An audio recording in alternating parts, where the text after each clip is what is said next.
How do we interpret the Bishop's score? Like after assessing, we are getting less or equal to 5. It means that this cervix is so unfavorable for labor induction. Like if we put up even oxytocin, this cervix is not ready to dilate. So instead of doing induction, we first ensure that the cervix ripens, and then we shall do cervical ripening. If we have 6 to 7, it means the cervix is moderately favorable for induction. And if we have 8 equal or greater than 8, this means that the cervix is very favorable and successful vaginal delivery is likely to happen. So a high Bishop's score suggests that labor will likely progress naturally, or that induction will be successful, while a low score indicates the need for cervical ripening methods such as prostaglandins or mechanical methods.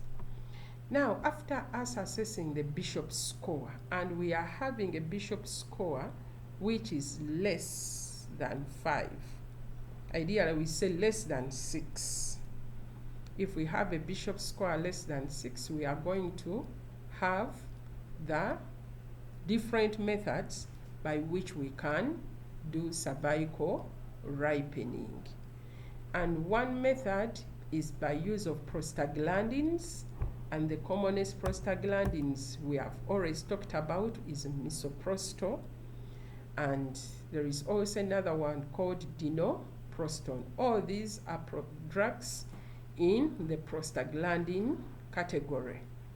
And these drugs, their aim, they will help to soften the cervix. Remember, somewhere we say the consistency. Under the Bishop's score, we are talking about the consistency of the cervix. Is it firm? Is it soft? Is it thick? So when we give misoprostol, this will help to soften the cervix. So it will change the consistency of the cervix. Or we can use what we call balloon catheter.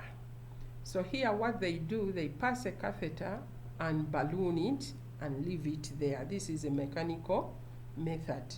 What happens when this catheter is in situ? It will irritate the cervix, and probably the cervix may start to dilate. Or we can go in and do the rupture of membranes, and after rupture of membranes, what happens? The head will descend and it will put pressure on the cervix, and therefore the cervix will dilate.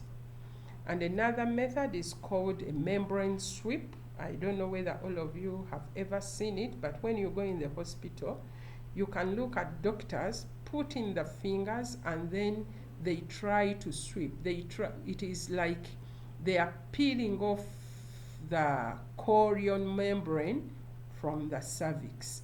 They take it round and round. If this is the cervix, the doctor will come in and try to sweep as they dilate the cervix. And at the end of the day, the cervix may become irritated and then start to dilate. So all those are methods of cervical ripening, of which when the cervix ripens, chances are too high that labor may start spontaneously. And if it has not started spontaneously, we can go on to induction. We can go on to oxytocin induction.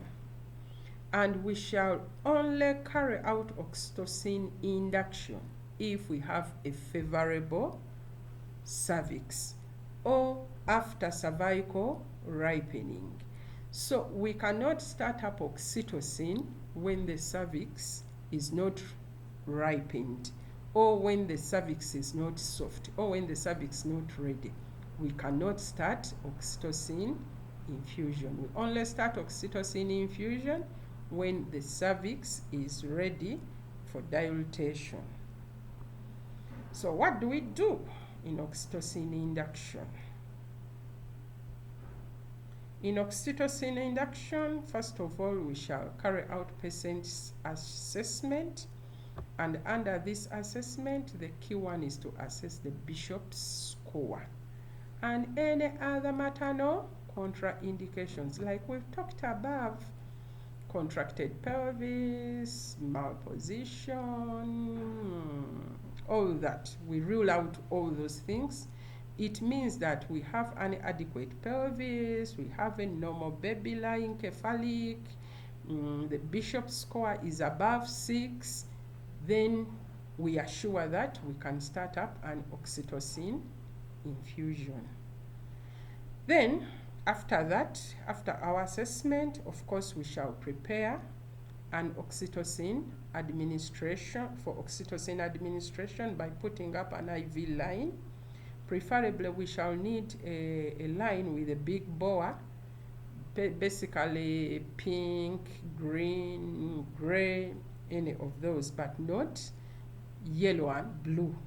So we ensure we put up a lab bore IV, large bore cannula, and then we prepare oxytocin. We shall start by 5 international units only. And these 5 international units can be diluted in normal saline or Ringer's lactate. And we are going to give it at a very slow rate. And as we give it, this mother, of course, will start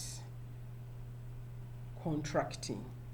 So our goal, we want to achieve 3 to 5 contractions every 10 minutes.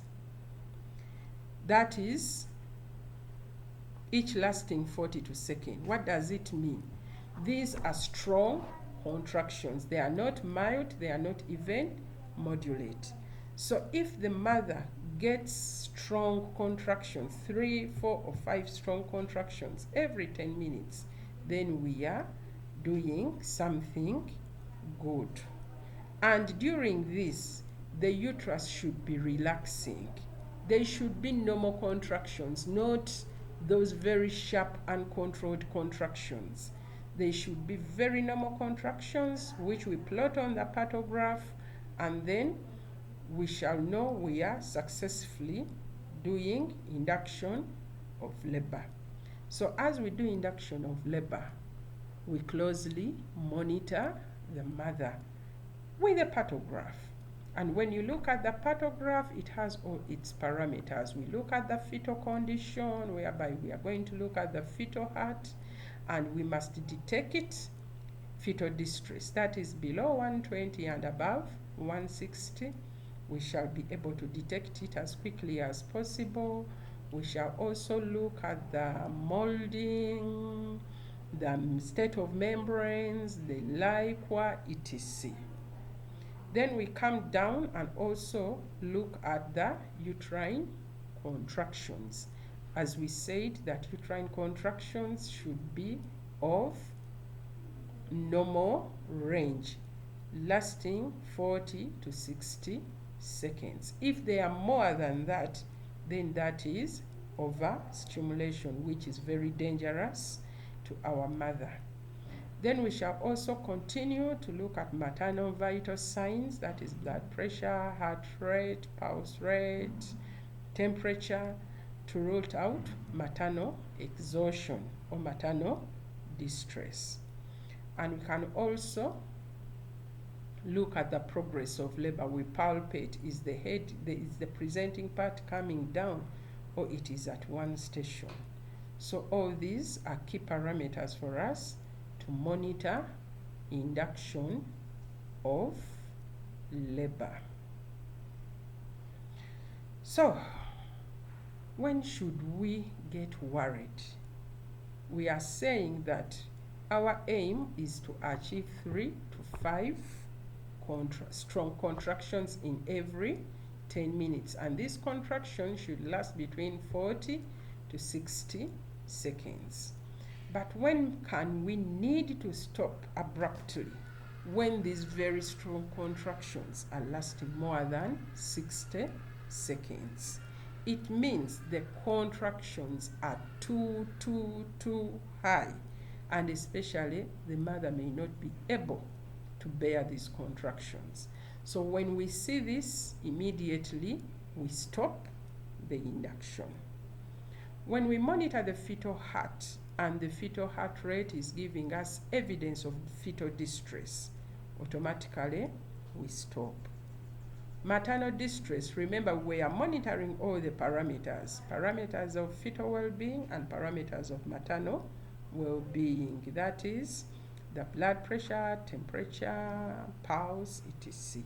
When we have evidence of maternal distress, we abruptly stop. Evidence of obstructed labor, like we've said, among our parameters, we have the progress of labor. And under progress of labor, we are having the descent of the fetal head. But at one time, you can see that the head is stuck at only one station for a period of time.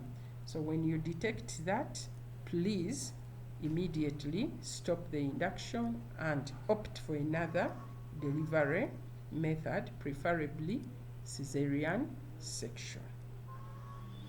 And when shouldn't we do induction whatsoever? However much the bishop's score is okay, however much the maternal condition is okay, however much the fetal condition is okay, when shouldn't we do induction? So those are contraindication. 1, previous uterine rupture. When the mother reports that at one of the previous pregnancies she got a rupture and maybe it was repaired, never dare do induction. We said that before we start induction, we look at the maternal assessment, and of course at this time we shall have an ultrasound which will tell us where the placenta is, and if it is placenta previa, never carry out induction of labor. A non-reassuring fetal heart, it means that already the fetal heart is not so good, so never start up induction of labor. Okay, so complications of induction of labor: if we have started it, we had no contraindication, we started it, what may be the complications? 1 is psychological upset. Of course, our mothers will be psychologically tortured because they also all expected to have a normal course of labor. But now we are starting labor by using artificial methods. The mother will be psychologically disturbed. Like we've said, we can get what we call hyperstimulation. Contractions can become so strong and unbearable, which is so bad, which can also lead to uterine rupture. Then we have postpartum hemorrhage. It is also one of the complications which can result from uterine rupture, prolonged uterine contractions. They can cause PPH. Like we've said, water intoxication is one of the disadvantages of prolonged use of oxytocin.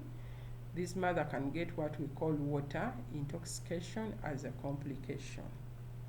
And most mothers on induction of labor will have what we call prolonged labor.